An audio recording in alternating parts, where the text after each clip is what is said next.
Bonjour, bonjour, ici le jeune et beau Raoul. Que je m'appelle pas Raoul, je suis pas jeune, et puis il paraît que je suis pas beau non plus, enfin ça on s'en fout.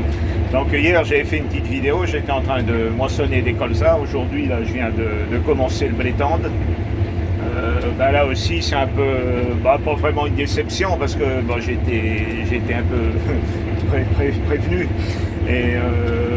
Mais il y a 2 mois, mon blé, je pensais j'espérais faire 80 quintaux, 8 tonnes hectares, avec un prix de vente avoisinant les 200 € tonnes pour payer les charges et puis pouvoir dégager un peu de revenus sur mon exploitation. Et là, le blé, il va faire aux alentours de 6 tonnes, donc 2 tonnes de moins que prévu, et à un prix de vente avoisinant les 180 € tonnes. Donc il va manquer plusieurs milliers d'euros à la fin de l'année, une fois de plus. Et je ne sais pas comment on va faire, on va tâcher de se débrouiller quand même. Et je pense à tous mes collègues pour qui c'est la même chose, quoi. Donc qu'est-ce qui va se passer si toutes les exploitations agricoles ne sont plus viables? Qu'est-ce qu'on va faire? On va laisser tous nos terrains en friche, on va juste se faire des jachères qu'on prendra une fois ou tous les ans ou tous les 2 ans. On ne gagnera rien, mais au moins on sera sûr de ne pas perdre d'argent. J'ai entendu plusieurs collègues soumettre ce genre de solution. Donc comme ça ce sera bien, les écologistes seront contents, il y aura plus de pesticides, il n'y aura plus d'engrais, il y aura de la biodiversité, le mot à la mode. Et les gens, qu'est-ce qu'ils consommeront? Ils seront obligés d'acheter étranger. Justement, c'est pas un peu pour ça que je voulais vous parler aujourd'hui. Il y a quelque temps, j'avais lancé un petit mouvement suite à des perquisitions qui ont été faites chez des collègues en bordure de la région rochelaise. Moi, j'habite à 25 km de La Rochelle. Et tout ça parce que y avait des parents qui avaient fait prélever des échantillons sur les cheveux de leurs gamins. Donc je sais pas, mais enfin qui c'est qui coupe les cheveux de ces gamins pour les faire analyser, enfin bref. Et les matières actives recherchées, c'était l'acétamipride. Donc l'acétamipride, c'est un insecticide de la famille des néonicotinoïdes qu'on n'utilise pas en France parce que c'est interdit. Et cette matière active, on en a beaucoup parlé l'an passé, notamment pour la loi Duplan, parce que c'est un insecticide qui sert pour l'enrobage des semences de betteraves sucrières.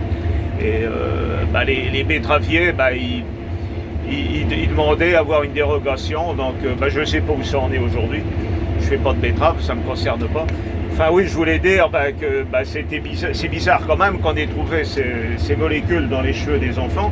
Donc tout de suite, qui c'est qu'on a incrimé? C'est le paysan voisin, il fait venir des pleins smirmorques de pesticides d'Espagne, j'ai lu ça sur les réseaux sociaux.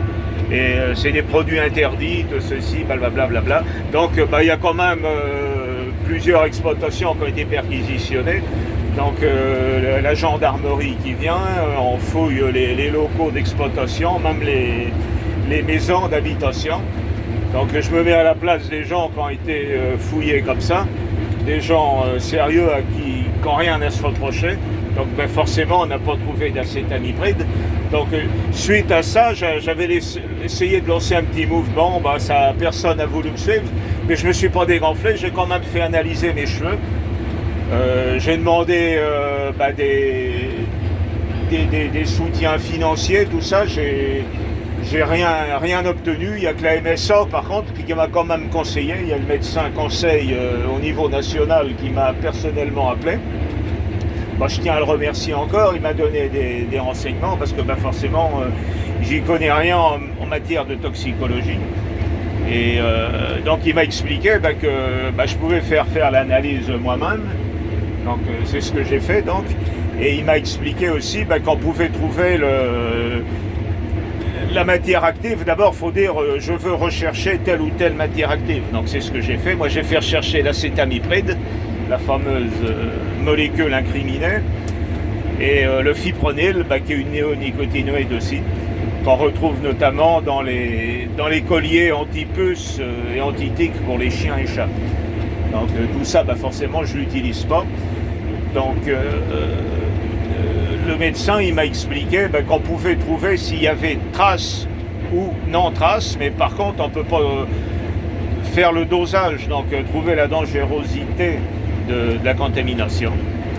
Donc je me suis pas dégonflé, j'ai été au laboratoire. D'abord je me suis renseigné, il a fallu que je trouve le labo qui était apte à faire ces recherches. Donc après maints coups de téléphone que j'ai pu passer, c'est le laboratoire de toxicologie de CHU de Limoges. Donc j'ai fait prélever mes cheveux au laboratoire voisin, donc à Aigrefeuille-d'Aunis, et mes cheveux ont été expédiés en suivant un certain protocole. Et j'ai attendu presque 1 mois et demi avant d'avoir les résultats. Ça m'a coûté 135 euros. 135 euros de ma poche, forcément. Et j'ai reçu les résultats. Et